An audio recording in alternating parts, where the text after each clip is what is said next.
So here's a quick little update on the tow rig. I haven't been videoing too much, mostly just been getting to work on it, but we got the cross beams on the back of it.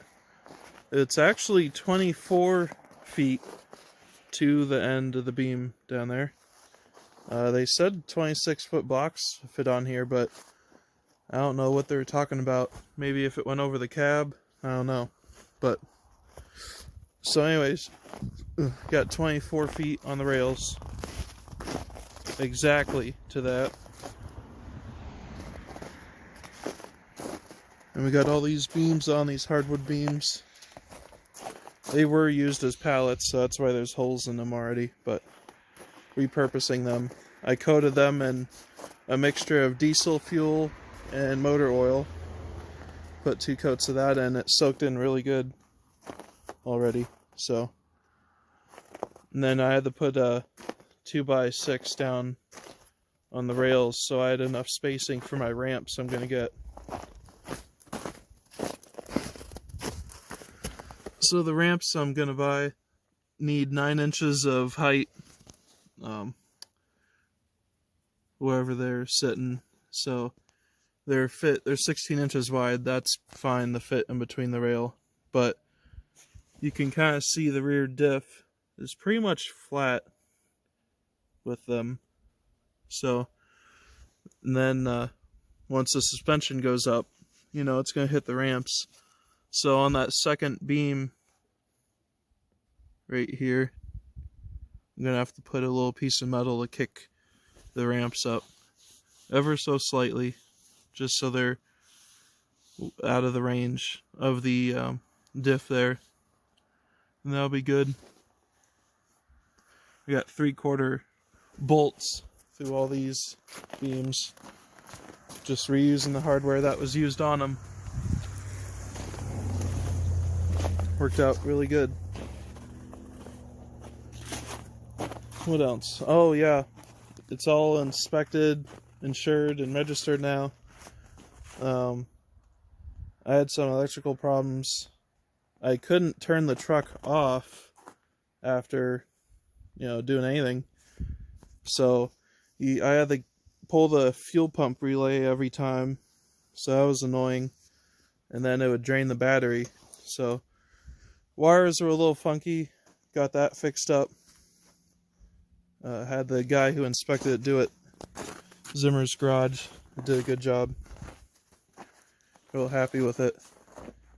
And now it turns off properly, no battery drainage at all. I also had a turn signal shorten out, so they fixed that up. Electrical isn't my strong suit, so better off let them do it. People that work on these trucks every day, so that worked out just fine. I did, though, put a new deck in last night. I took the faceplate out, but got my new deck in there so I can hook up my phone, play music off it.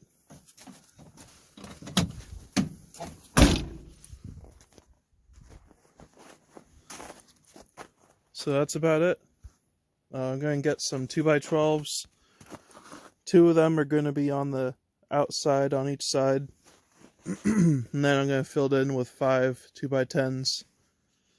So I should have just under a 1/4 inch gap between each one. Or no, excuse me, 1/2 inch. Just under a 1/2 inch gap, if I did my math right. And then keep my 96 inches width that I want. These are actually 92, I believe, inches wide. So the 2x12s will be just barely over it, but that's not a big deal. Because anything I'm going to be hauling isn't going to be right on the edge. So I'll have that. Let's see what else. I have a winch. I got to get a bracket. I'm going to bolt it right to the beam up here. And then what else? Oh, I have a toolbox to go on top of it for now. Until a year or two and I build my toolbox I want to build for it. So I'll have just a basic toolbox, like for the back of a pickup truck, that locks so I can put my straps and stuff in there.